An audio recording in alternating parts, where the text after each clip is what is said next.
अस्सलाम वालेकुम नाज़रीन, दुनिया न्यूज़ पर आप देख रहे हैं प्रोग्राम नुक्ते नज़र। मैं हूं आपका मेज़बान मोहम्मद अजमल जान। मेरे साथ तशरीफ़ रखते हैं मुजीबुर रहमान शामी साहब भी। सबसे पहले आज के मौज़ूआत।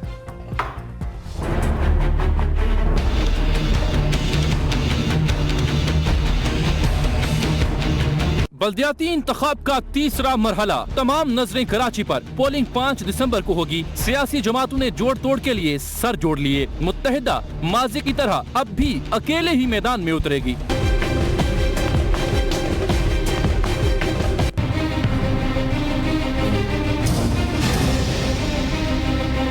बांग्लादेश में हिज़्ब इख्तिलाफ के दो रहनुमाओं को फांसी दिए जाने के मामले पर पाकिस्तान और बांग्लादेश के दरमियान सिफारती ताल्लुकात में तनाव। ढाका में पाकिस्तानी हाई कमिश्नर की तलबी। पाकिस्तानी तनकीद अंदरूनी मामलात में मुदाखलत है बांग्लादेश। पाकिस्तान का 1974 के मुआहदे पर अमल दरामद पर जोर।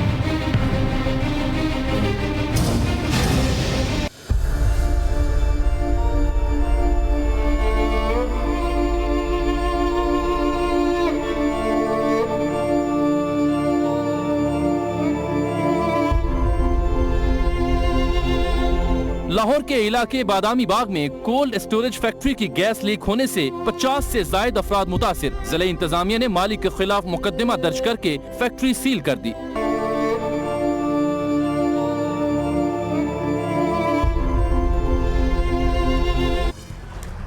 तो आज हमारी खुसूसी गुफ्तगू होगी नाज़रीन कराची में होने वाले बल्दियाती इंतखाबात पर, जो कि बल्दियाती इंतखाबात के तीसरे मरहले में 5 दिसंबर को होंगे। पूरे मुल्क की नज़रें इस अहम इंतखाब पर हैं, लेकिन इस पर तफसील से बात करने से पहले कुछ ताज़ा खबरें हैं। शामी साहब का तबसरा उस पर दरकार है। शामी साहब, एक तो साबिक सदर आसिफ अली जरदारी साहब जो हैं वो कोटकना और SGS रेफरेंसेस में भी बाइज़्ज़त बरी हो गए। इससे पहले 3 जो दीगर रेफरेंसेस थे, जैसे कि उर्सिस ट्रैक्टर का, एयरवे गोल्ड का और पोलो ग्राउंड का, उसमें भी वो बरी हो चुके हैं। यानी बेइज्जत बरी हो गए या बाइज्जत बरी हो गए? बहरहाल बरी हो गए। बरी हो गए बड़ी मुश्किल के बाद। हाँ, 18 साल लगे। 18 साल लगे। और ये जो मुकदमे उन पर कायम किए गए, ये मुकदमे तो वो थे, उन्होंने ये कस्टम ड्यूटी के असेसमेंट के लिए एक गैर मुल्की कंपनियों को ठेका दिया था, स्विस कंपनी। हाँ जी, और उस पर लगा के उन्होंने कमीशन उसमें से लिया, फिर हंगामा हुआ। 7% 7 करोड़ लिए थे। यही स्विस केसेस थे। और अब ये एक मुकामी अदालत हमारी जो है उसने उनको बरी कर दिया। उनको मुबारक हो। तो फिर उन लोगों की क्या इखलाकी साख होगी जो उनको मुख्तलिफ टर्म्स और मुख्तलिफ टाइटल के साथ याद करते रहे 18 सालों में? यहाँ सियासत की दुनिया है। अच्छा, यहाँ पगड़ी उछलती है, इसे मैखाना कहते हैं। ठीक है। जो उनके मुखालफिन हैं, सही, वो इस मुकदमे में और उसकी कार्रवाई में, उसके फैसले में कीड़े डालते रहेंगे।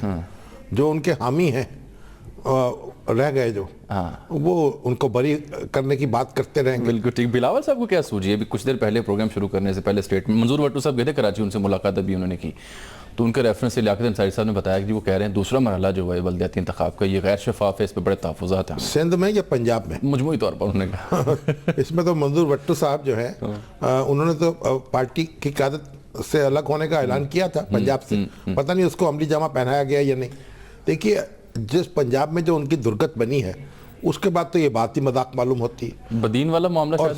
हाँ, ये हो सकता है सिंध में जो उनका मामला है, जिस तरह उन्होंने जीत हासिल की है, बदीन के अलावा कोई खास बड़ा सेटबैक तो उनको हुआ नहीं। और वहाँ उनका ये कहना, असल में हमारे जो सियासी लीडर हैं, अब ये बरखुरदार हैं, नौजवान हैं, बड़े लीडर बनेंगे, तो पार्टी के चेयरमैन तो बन चुके हैं, इनको चाहिए कोई नई सियासत करें। ये पुराने जो लुकमे हैं उगले हुए, इनको ना तनावुल करें। ये हमारे सियासतदानों ने हमारे अदारों की साख बिल्कुल बिठाई है। कुछ तो वो अपने करतूत भी उनके ऐसे ही थे मुख्तलिफ अदारों के, लेकिन कुछ सियासतदानों ने भी ये काम सही कसर पूरी कर दी। अभी हमारे साबिक सफीर हैं और वहाँ इंडिया में रहे हाई कमिश्नर जहांगीर अशरफ काजी साहब, वहाँ से होके आए। वो कहते हैं इलेक्शन हुए, वहाँ एक शख्स ने भी कोई धांधली का इल्ज़ाम कहीं नहीं लगाया। सही। और यहाँ ये है कि इनको जिस हल्के से ये हार जाते हैं वहाँ धांधली हुई है, जिससे जीत जाते हैं वहाँ मुनसिफाना इंतखाबात हुए। तो कोई खौफ खुदा करना चाहिए। इस तरह की बातें करने से कुछ हासिल नहीं है। अब तो इनकी अपनी साख ही उससे गिरती है। अब मंजूर भट्टो साहब जितनी भी दुहाई दे दें कि भाई वो धांधली होगी, कितनी धांधली होगी? 100% धांधली भी हो सकती है कभी दुनिया में। बिल्कुल ठीक है। यानी लाहौर में सिर्फ एक यूनियन काउंसिल हाँ की जी, नशिस्त अब उनके हाथ बताइए। में आई थी। कराची का आप जिक्र करते हैं बल्दियाती इंतखाब के हंगाम, तो शाम से उस पर हमने एक रिपोर्ट तैयार की है, वो पहले देखिए और फिर कि गुफ्तगू कराची में जी। बल्दियाती इंतखाब जो है उसकी नौइयत क्या है, जी, कितने जी, उम्मीदवार हैं, क्या उसकी सूरत वो है। सारे डिटेल्स हमने डेटा जो है वो कंपाइल किया और रिपोर्ट तैयार की, नाज़रीन आपके लिए देखिए। बल्दियाती इंतखाबात के तीसरे मरहले में तमाम नजरें कराची के इंतखाब पर हैं, जहां 5 दिसंबर को पोलिंग होगी। यहां 8,299 उम्मीदवारों ने कागजात नामजदगी जमा कराए। जांच पड़ताल के बाद 5,548 उम्मीदवार मैदान में उतरे हैं, जिनकी किस्मत का फैसला 70 लाख से जायद वोटर्स करेंगे। जिला जुनूबी में 617 उम्मीदवार मद्दे मुकाबिल होंगे, जबकि 9 बिला मुकाबला मुंतखब हो चुके हैं। जिला मलीर से 1,114 उम्मीदवार मैदान में हैं, यहाँ 6 उम्मीदवार बिला मुकाबला मुंतखब हो चुके हैं। जिला गरबी से 1,412 उम्मीदवार आमने सामने होंगे, जबकि 13 उम्मीदवारों को इंतखाब की जरूरत नहीं रहेगी। जिला बस्ती से 788 उम्मीदवार किस्मत आजमाएंगे, जबकि यहाँ 18 उम्मीदवार बिला मुकाबला मार्का सर कर चुके हैं। जिला शर्की में 817 उम्मीदवार इंतखाब लड़ेंगे, यहाँ सिर्फ 2 उम्मीदवार ही बिला मुकाबला मुंतखब हुए हैं। 9 तश्कील शुदा जिला कुरंगी में 735 उम्मीदवारों के दरमियान जोड़ पड़ेगा, यहाँ कोई भी उम्मीदवार बिला मुकाबला मुंतखब होने में कामयाब नहीं हुआ। कराची के 6 अजला में 209 यूनियन कमेटियां और 38 यूनियन काउंसिल्स हैं। जिला बस्ती में 51 यूनियन कमेटियां, जिला वेस्ट में 46 यूनियन कमेटियां और 6 यूनियन काउंसिल्स हैं। जिला साउथ और जिला ईस्ट में 31 यूनियन कमेटियां हैं। जिला कुरंगी में 37 और जिला मलीर में 13 यूनियन कमेटियां और 32 यूनियन काउंसिल्स हैं। हर यूनियन कमेटी और यूनियन काउंसिल 11 मेंबर्स पर मुश्तमिल होगी। कराची के बड़े मुकाबले के लिए सियासी जमातों ने सर जोड़ लिए हैं। पीपल्स पार्टी, JUI और ANP ने शहर भर में 150 सीटों पर एडजस्टमेंट की है। कुछ हलकों में पीपल्स पार्टी और जमात इस्लामी की अंडरस्टैंडिंग की भी इत्तलात हैं। उधर PTI ने जमात इस्लामी का हाथ थामते हुए 90% सीटों पर मिलकर इंतखाब लड़ने का अज़्म किया है, जबकि माजी की तरह अब भी मुत्तहिदा कौमी मूवमेंट अकेले ही मैदान में उतरेगी। तो शाम साहब, एक तो कराची की यानी शहर क़ायद की अहमियत क्या है मजमूई तौर पर पूरे मुल्क के अगर तनासुर में देखा जाए, और फिर बीइंग अ पोर्ट सिटी ये किस तरह कंट्रीब्यूट करता है? देखिए, कराची जो है वो इसको मुल्क का मालियाती दारुल हुकूमत कहते हैं। ठीक। जितने तमाम बड़े आपके मालियाती इंस्टीट्यूशंस हैं, बैंक हैं, कंपनीज हैं, बड़ी बड़ी स्टॉक एक्सचेंज है, और ये सारे अदारे जो हैं कराची में, इनके हेड ऑफिस कराची में हैं, इनकी इस्टेब्लिशमेंट्स कराची में हैं। तो इस तरीके से कराची जो है वो एक माली तौर पर एक दारुल हुकूमत है। और ये सिंध जो है, अब आप देखिए कराची की जो शहरी आबादी है ना, वो सिंध की 62% आबादी वो कराची में रहती है। यानी शहरी आबादी जो है, मुख्तलिफ शहर है सिंध के, उनमें जितनी आबादी है उसकी 62% सिर्फ कराची में रहती है। और पाकिस्तान की जो शहरी आबादी है, अर्बन पॉपुलेशन, मुख्तलिफ शहरों में रहती, उसका 22% कराची में है। ठीक। यानी 1/4 पूरे मुल्क की जो अर्बन आबादी जो है, शहरी आबादी सिर्फ कराची में 22% कराची में है। ठीक है। और पंजाब जो है, इस लाहौर, पंजाब की 22% आबादी जो है वो लाहौर शहर में रहती है। Urban population, urban population. और 7% पंजाब की जो कुल आबादी है वो लाहौर में है। 12% पाकिस्तान की कुल शहरी आबादी जो है वो लाहौर में है। ठीक। तो आप इससे देखिए कराची का हुजम क्या है। सिंध की जो लेबर फोर्स है उसका 71% से ज्यादा हिस्सा सिर्फ कराची में है। ओनली कराची में? हाँ जी। ठीक ठीक। और इसकी जो मजमूई सूबाई जो है इंडस्ट्रियल आउटपुट है वो 74% से ज्यादा सिर्फ कराची में है। ठीक। यानी बाकी सूबा जो है वो 25-26%। हाँ। और 74% से ज्यादा जो है कराची है। ठीक।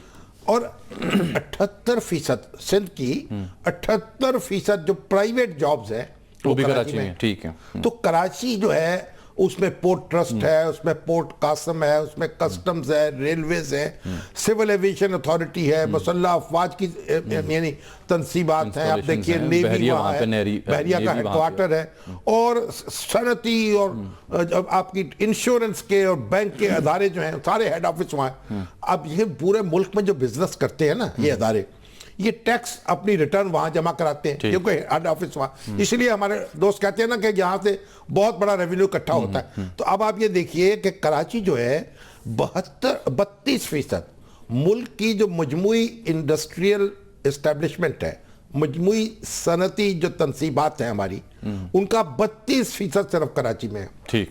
हमारी जो जीडीपी है मजमूई कौमी पैदावार, उसमें कराची का हिस्सा 15% है। सिर्फ कराची का? हाँ जी, हाँ, बहुत बड़ा। और इसमें वफाकी रेवेन्यू जो है, कस्टम ड्यूटी और दूसरे जो महसूलात है, 15% जो है मजमूई हमारे स्ट्रक्चर में 15% कंट्रीब्यूशन इसकी है।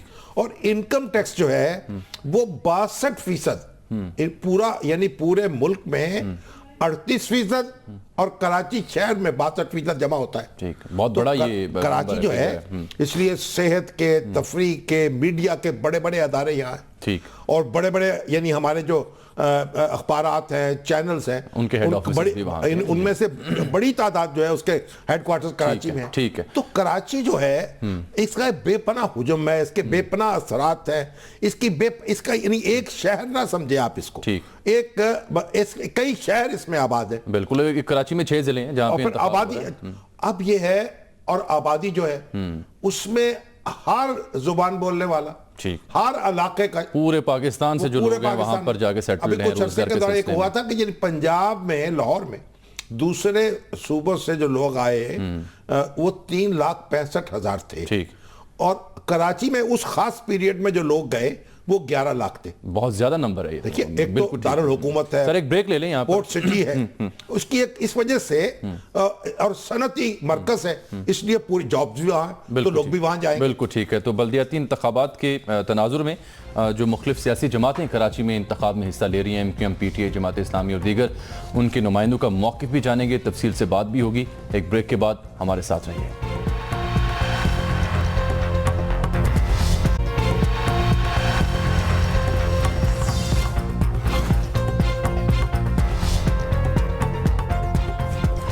नाज़रीन, कराची का इंतखाब और कराची शहर के हवाले से ही गुफ्तगू हो रही थी। ब्रेक से पहले एक अहम नुकता रह गया था अधूरा। शाम साहब, ये जो पोर्ट सिटी के हवाले से कराची के बारे में जो इन्फॉर्मेशन आप दे रहे थे या उसका स्टेटस जो बयान कर रहे थे, ये दुनिया भर में तमाम पोर्ट सिटीज़ के यहाँ यही सूरत है या कराची यूनिक है इस हवाले से? अक्सर बेशतर, अच्छा, जहाँ पोर्ट सिटीज हैं वो मरकज बन जाते हैं सनत के और तजारत के। ठीक। और फिर उनका मामला जो है बिल्कुल मुख्तलिफ होता है। अब आप ये देखिए, मुंबई है भारत दुनिया के 10 बड़े तजारती मराकज में शामिल है।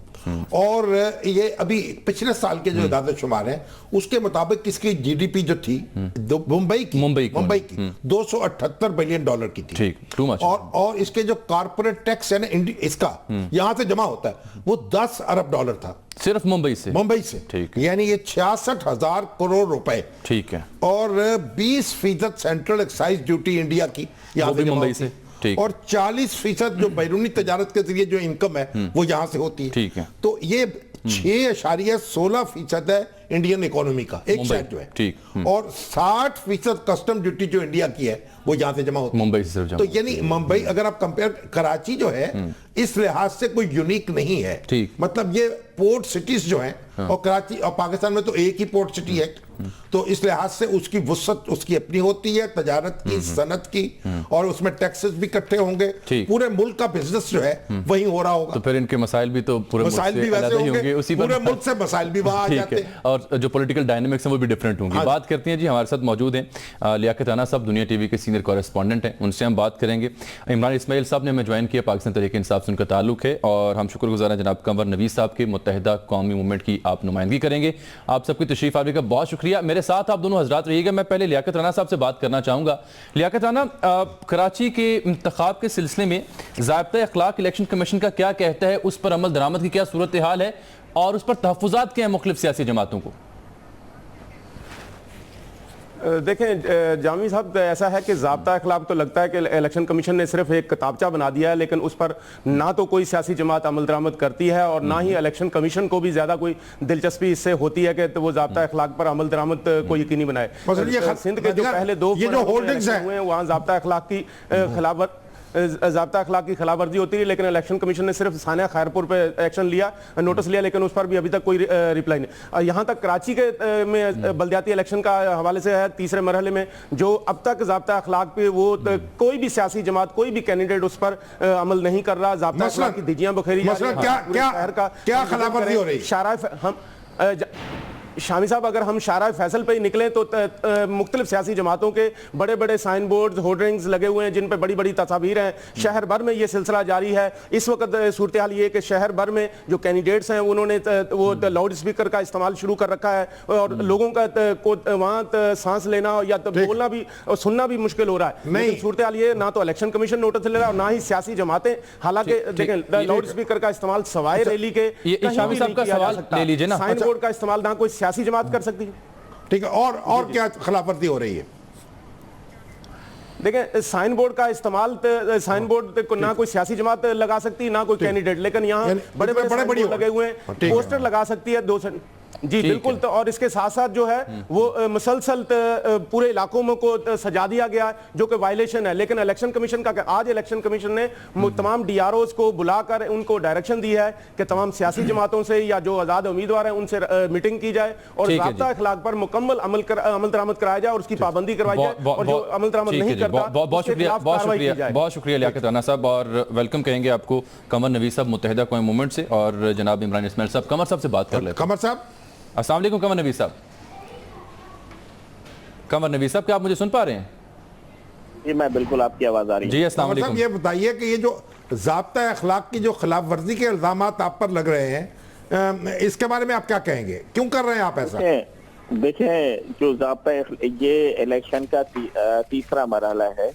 आपने खुद आपकी नजर से वो खबरें गुजरी होंगी कि राना सनाउल्लाह साहब के जो शहर है उसमें जब टाइम खत्म हो गया कैंपेन का उसके बाद भी जलसा चल रहा था। आपने खैरपुर की वो खबर भी आपकी नजर से गुजरी होगी जिसमें जो फरियाल साहिबा हैं वो जब इलेक्शन कैंपेन खत्म हो गई उसके बाद भी स्पीच में हिस्सा ले रही थी। तो ये तो पूरे पाकिस्तान की सूरत है, बल्कि कुछ जो कवानीन हैं वो बनाए ही सिर्फ कराची के लिए जाते हैं कि पूरे पाकिस्तान में बनाए जाएं। अपना जो कवानीन बनाए जाते हैं उस पर अमल कहीं नहीं होता। तो कराची में भी नहीं हो रहा होता है, यानी कराची में भी अमल नहीं हो रहा। मेरी बात सुन लें कि कराची में जो MQM की लगी हुई स्क्रीन हैं उन्हें बाकायदा फाड़ा जा रहा है, इंतजामिया की तरफ से उतारा जा रहा है। MQM के जो इलेक्शन ऑफिसेज हैं वहां पर छापे मारे जा रहे हैं, वहां से MQM के कैंडिडेट जो है उनको गिरफ्तार किया जा रहा है। तो ये सब कुछ इसीलिए कराची। ठीक है, मैं कता कलामी चाहूंगा कि मुझे एक ब्रेक लेनी है। ब्रेक के बाद वापस आते हैं तो आपका मौके भी और इमरान इस्माइल साहब को भी हम गुफ्तगू में शामिल करेंगे। नाज़रीन हमारे साथ रहिएगा, ब्रेक के बाद आपसे मिलेंगे।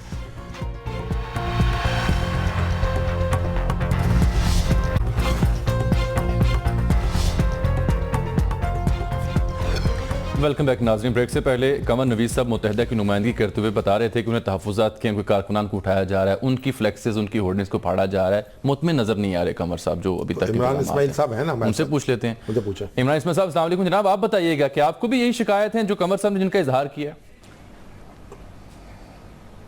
वालेकुम सलाम। नहीं सर, हमें ये शिकायत नहीं है। इस वजह से नहीं है कि हमने कोशिश की है कि हम इसको वायलेट ना करें। हमने बिलबोर्ड्स नहीं लगाए जिस तरह मुत्तहिदा ने शहर में लगाए हैं। हमने इस तरह वायलेशन की तरफ नहीं गए, लेकिन जिस तरह वेमेंट की बात कर रहे थे कंवर साहब। लेकिन एक चीज़ देखने की ये है कि कंवर साहब ने शुरू ही इस तरह किया था कि जी बाकी मुल्क के लिए कानून अलग और कराची के लिए कानून अलग। ये मेरा ख्याल है पॉलिटिकल स्टेटमेंट जो ज़्यादा हो सकता है, उसके अलावा कोई चीज़ नहीं है। ये कोई तरीका एक्सप्लेन करने का किसी चीज़ को ये नहीं हो सकता कि अगर मैं आपसे कहूँ कि जमील साहब आप चोरी कर रहे हैं तो आप कहेंगे आप भी तो कर रहे हैं। तो ये कोई तरीका नहीं है। आपको अपना हिसाब देना है, मैंने अपना हिसाब देना है। We have to come out for it. हम ये नहीं कर सकते। अब ये देखें ना, इन्होंने बहुत बड़े बड़े बिलबोर्ड जो सारे लगाए जिसके ऊपर PTI ने इंतज़ामिया को लिखा, इलेक्शन कमीशन को लिखा कि जी हमें इसके ऊपर एतराज़ है, या तो हमें भी इजाज़त दी जाए ये बिलबोर्ड लगाने की है, ये बिलबोर्ड इनको मुत्तहिदा को कहा जाए कि रिमूव करें।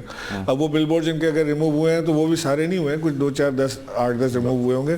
सारा शहर भरा हुआ है। मैं कल डिस्ट्रिक्ट सेंटर में था, वहाँ पे भी सारा शहर भरा हुआ था। और दूसरी चीज़ जो ये जिस तरह ये जो नारों पे जैसे कराची वालों को बुलाते हैं ना महाजरों को कि जी मेयर तो अपना होना चाहिए, फलां तो अपना होना चाहिए, तो इनके पास जब मौका आता है तो उस वक्त तो जैसे इनके 3 सेंटर जो हैं वो कराची से नहीं है, यानी वो महाजर नहीं है।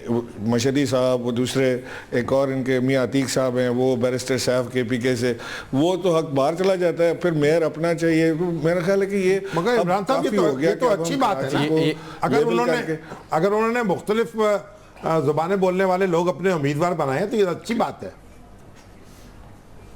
शामी साहब, बात ये नहीं है, बात ये कि कराची से बनाए ना, बात ये हो रही है कि आप जैसे हमारे पास केपीके में मेजॉरिटी है, वहाँ से अगर मैं कहता हूँ खान साहब से कि जी मैं सेनेट का उम्मीदवार हूँ, मुझे आप सेनेटर बनाएं, तो वो मुझे कहते हैं कि नहीं जी केपी के लोग जीते हैं तो केपी का हक है, केपी वाले करेंगे। ये जो कराची लोगों के लोगों का हक था वो तो कहीं और चला जा रहा है। आप ये मगर तो कहीं और चला जा रहा है। अच्छा, और कराची के हालात का, शामी साहब जरा सी मैं एक बात कंप्लीट कर लूँ। कराची के हालात का अगर हम थोड़ा सा वो करें ना, मैं पहले केडीए में रहता था, मैं वहाँ से शिफ्ट होकर डीएचए आ गया क्योंकि मुझे ये पता था कि डीएचए में बहुत बेहतर यहाँ पे हालात हैं और कराची के डिफरेंट दीगर इलाकों से यहाँ पे मेंटेनेंस बेहतर है, चीज़ें बेहतर हैं। आप यकीन करें जो एडमिनिस्ट्रेटर डीएचए हैं, मैं 3-4 दफ़ा उनको मिलने के लिए गुजारिश कर चुका हूँ कि जी मुझे आपसे मिलना है, कई मसाइल हैं, चीज़ें हैं, कुछ चीज़ें ऐसी हैं कि हम कम्युनिटी के तौर पर मिल के हल कर सकते हैं, लेकिन वो अवेलेबल ही नहीं है। वो इतने मसरूफ आदमी हैं कि अवेलेबल नहीं है। और पता ये लगा है कि सिर्फ 3-4 ब्रोकर्स हैं यहाँ डीएचए के जिनके थ्रू वो मिलते हैं।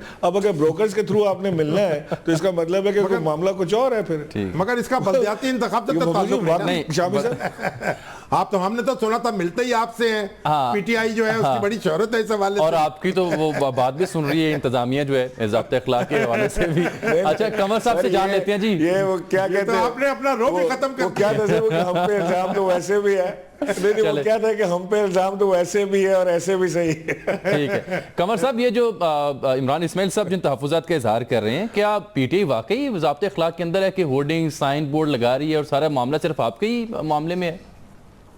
पीटीआई के वैसे भी इस्माइल साहब हम कराची के दोस्त हैं हमारे। पीटीआई ने यहाँ से खड़े ही चंद लोग किए हैं और वो भी इत्तेहादियों की शक्ल में जमात इस्लामी से मिलकर, कहीं नून से मिलकर, कहीं पीपल्स पार्टी से मिलकर।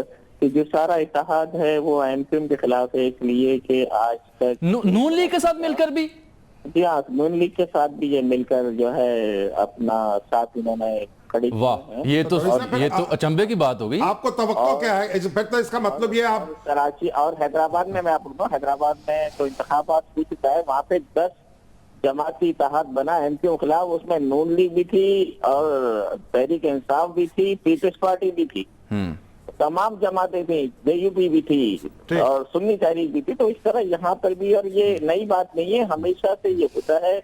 और इनको तहरीक अपना इमाम इस्माइल साहब की जमात को, दीगर जमातों को ये सूट करता है कि यहाँ पर जो ज़ाब्ता अखलाक पर 100% अमल नहीं किया जाए, 500% अमल किया जाए। इस बीच इनका स्टेज ही नहीं है। इलेक्शन हमें लड़ना है यहाँ से, तो और इसीलिए हमें तकलीफ होती है कि जो अपना अच्छा, आपको क्या सूट करता है कि ना अमल किया जाए? उसमें खैबर पख्तूनख्वा नहीं इमरान साहब, आप पहले ये तो बताएं नून लीग के साथ कहाँ एडजस्टमेंट किया आपने?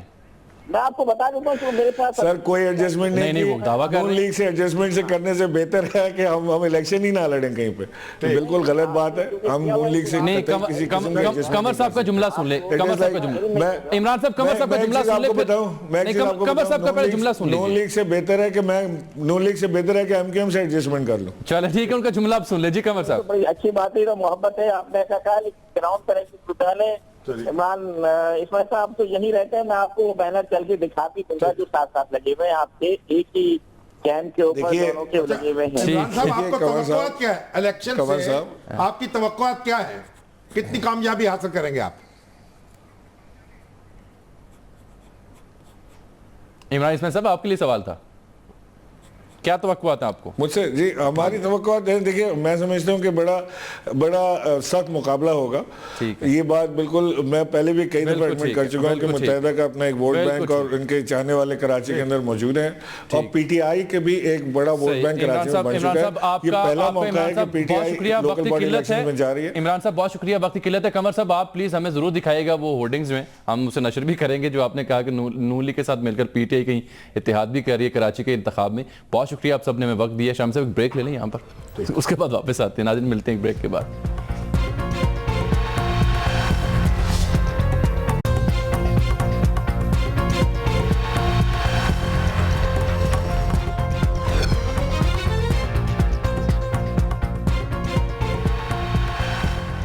वेलकम बैक नाज़रीन। ब्रेक से पहले कमर साहब ने कहा था हम आपको सबूत देंगे जनाब, तो वो सोशल मीडिया के तवज्जुह से मुख्तलिफ लोग कराची से हमें मुख्तलिफ पिक्चर्स भेजना शुरू कर दिए उन्होंने। ये कैमरा जूम करके दिखाएगा ये यूनियन काउंसिल नंबर 14 का एक इमेज है जो आपको हम दिखा रहे हैं, और ये एक वार्ड नंबर 2 है। यहाँ पर लिखा हुआ है कि पाकिस्तान मुस्लिम लीग नून और पीटीआई के ये मुत्तफिका उम्मीदवार हैं, जिनका ये हमारे पास इमेज है ट्वीट के ये जरिए। पोस्टर असली है जी, बशर्ते कि ये इसके पोस्टर बारे में हम असली कुछ कह नहीं सकते हाँ, क्योंकि सोशल मीडिया लेकिन पे ये बहुत कुछ बना के भी और साथ में उन्होंने दिखाया कि पेश किस कर तरह दिया। से ये मुत्तहिदा की तस्वीर भी जो है वो बता रहे हैं कि जी किस तरह उन्होंने उनके बैनर्स और हेडर जो साइन बोर्ड हैं उतारे गए हैं। भारत इस पे तो बात हम जारी आप रखेंगे। आगे चले बांग्लादेश का जिक्र सर, उसमें सिफारती ताल्लुकात में तनाव भी है। ढाका में पाकिस्तानी हाई कमिश्नर की तलबी हुई कि जी अंदरूनी मामला में मुदाखलत कर रहा है पाकिस्तान, जो हिज़्ब इख्तिलाफ के दो अहम। पाकिस्तान की वजारत खारजा ने यह मौक़िफ़ इख्तियार किया है कि 1974 में जो मुआहदा हुआ था इंडिया, पाकिस्तान और बांग्लादेश के दरमियान, उसमें यह तय हुआ था कि ये 71 के वाक़यात के हवाले से कोई मुकदमात नहीं चलाएंगे फरीक़ैन, और ये एक तहरीरी मुआहदा था और इसकी खिलाफवर्जी इसी की वजह से 1973 में शेख मुजीबुर रहमान ने फैसला किया था, कार्रवाई करने का कानून भी बनाया था, को ट्रिब्यूनल बनाए थे, लेकिन उसके बाद उन्होंने इसे ख़त्म कर दिया और उन्होंने कहा कि बांग्लादेशी जो हैं वो भूल जाने की हिम्मत रखते हैं और वो इसका मजारा करेंगे। अब हसीना वाजिद ने आकर ये सारे पुराने किस्से शुरू किए हैं, वो अपने वालिद की खिलाफ वर्जी भी की है, उस माहदे की खिलाफ वर्जी भी की है। अब ये पाकिस्तान का मौक़िफ़ है। अब हमारे साथ इस अहमद बिलाल सूफी साहब जी मुमताज़ माहिर कानून बिलखुसूस आलमी जो कवानीन उन पर गहरी नज़र है, अहमद बिलाल सूफी साहब तशरीफ़ रखते हैं। अस्सलाम वालेकुम जी। जी वालेकुम अस्सलाम शामी साहब। सूफी साहब ये बताइए कि ये जो हमारा एक 1974 का मुआहिदा है बांग्लादेश का, इंडिया का, पाकिस्तान का, क्या उसकी कोई बैनुल अक़वामी हैसियत है और क्या इसकी बुनियाद पर हम कोई कहीं किसी बैनुल अक़वामी अदारे में जा सकते हैं?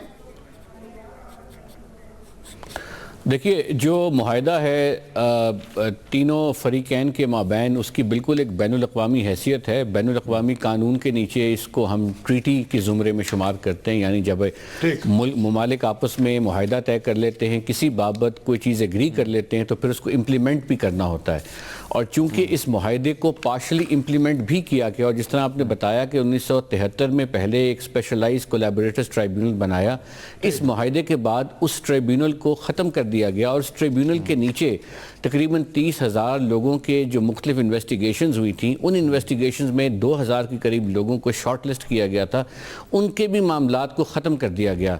लेकिन अब जो ट्रायल इस वक्त हो रहे हैं, इसमें जो है कई ऐसे लोग हैं जो उस वक्त एक्विट भी हो गए थे, जिनके बारे में कोई चार्ज भी नहीं था, लेकिन 40 साल बाद अब उस चार्ज को दोबारा फ्रेम करना जो है ये इंतहाई गैर मामूली है, और इसे कानून की नज़र में हम अब्यूज़ ऑफ प्रोसेस भी कहते हैं। जहाँ तक ये ताल्लुक आपने कहा कि ये इंटरनेशनल मामला है या नहीं है, निजी है, जब बांग्लादेश खुद ये कह रहा है कि इंटरनेशनल ट्राइब्यूनल है, तो गोया वो खुद ये इस बात को प्रोजेक्ट करना चाह रहे हैं कि एक आलमी मसले को, आलमी इशू को वो उसकी प्रोसिक्यूशन अपने मुल्क में कर रहे हैं, चाहे वो अपने डोमेस्टिक लॉ के नीचे। तो मैं समझता हूँ कि पाकिस्तान की जानिब से ये मौक़िफ़ रेज़ करना पाकिस्तान का हक बनता था। मगर आप ये बताइए कि जब ये ट्रिब्यूनल्स की कार्रवाई शुरू हुई थी, अब तो कई अफराद को फांसी चढ़ाया जा चुका है, कई जेलों में सड़ रहे हैं, जब ये कार्रवाई शुरू हुई थी, ये कानून साजी हुई थी, ट्रिब्यूनल कायम हुए, तो उसी वक्त पाकिस्तानी हुकूमत पर लाजिम नहीं था कि बैनुल अक़वामी तौर पर इसका मुकाबला करती है, उसको चैलेंज करती? जी आप दुरुस्त कह रहे हैं। असल तो आवाज़ उस वक्त हमें उठा देनी चाहिए थी जब ये कानून बन रहा था। इसमें क्योंकि अमेंडमेंट लाई गई 1973 के कानून में 2010 में, और उसके बाद फिर प्रोसिक्यूशन का अमल हुआ, फिर जजेस अपॉइंट हुए, फिर इसके मुख्तलिफ रूल्स बने, और जब रूल्स में ऐसी वायलेशंस ड्यू प्रोसेस की हुई, जो बैनुल अक़वामी कवानीन ये कहते हैं कि आपने खुद उन रूल्स में लिखा कि क्रिमिनल प्रोसीजर कोड अप्लाई नहीं करेगा, एविडेंस का कानून अप्लाई नहीं करेगा, तो ये वो तमाम मौके थे जिसमें आवाज़ उठानी चाहिए थी पाकिस्तान को भी और बेशुमार दूसरे ममालिक को भी, क्योंकि ड्यू प्रोसेस जो है वो कॉमन ऑब्लिगेशन है। यूरोपियन मुल्क जो हैं उनको भी इसकी आवाज़ उठानी चाहिए थी। उसके बरखिलाफ कुछ तो यूरोपियन मुल्कों ने इसको स्पॉन्सर भी किया in terms of funding as well. ठीक है जी, बहुत शुक्रिया जनाब, आप तशरीफ लाए शामी साहब। ये भी एक मुजरमाना गफलत का मज़ारा हुआ है। जो आसमा जहांगीर साहिबा का बयान आया है, आसमा जहांगीर ने पाकिस्तान का दोहरा मेयार है। नहीं, वो उनका दोहरा मेयार है आसमा जहांगीर का। मुझे इंतहाई अफसोस हुआ है जिस तरह उन्होंने गुफ्तगू की है। ये पत्थर दिल जो है वो भी कोई इस तरह बात नहीं कर सकता। कोई यानी जो दहशत गर्द हैं, जो लोगों को टारगेट कर रहे हैं, मासूम जानों से खेल रहे हैं, उनमें और इनमें कोई मुमासलत नहीं है, ठीक। लेकिन इस पर तफसील से गुफ्तगू करेंगे फिर किसी वक्त। अभी वो आपका जी, लाहौर में जो कल फैक्ट्री का कल रात गए कोल्ड स्टोरेज से गैस लीक हुई, अमोनिया की 50 अफराद इससे मुतासिर, फैक्ट्री मालिक को हिरासत में ले लिया गया और फैक्ट्री सील कर दी गई है।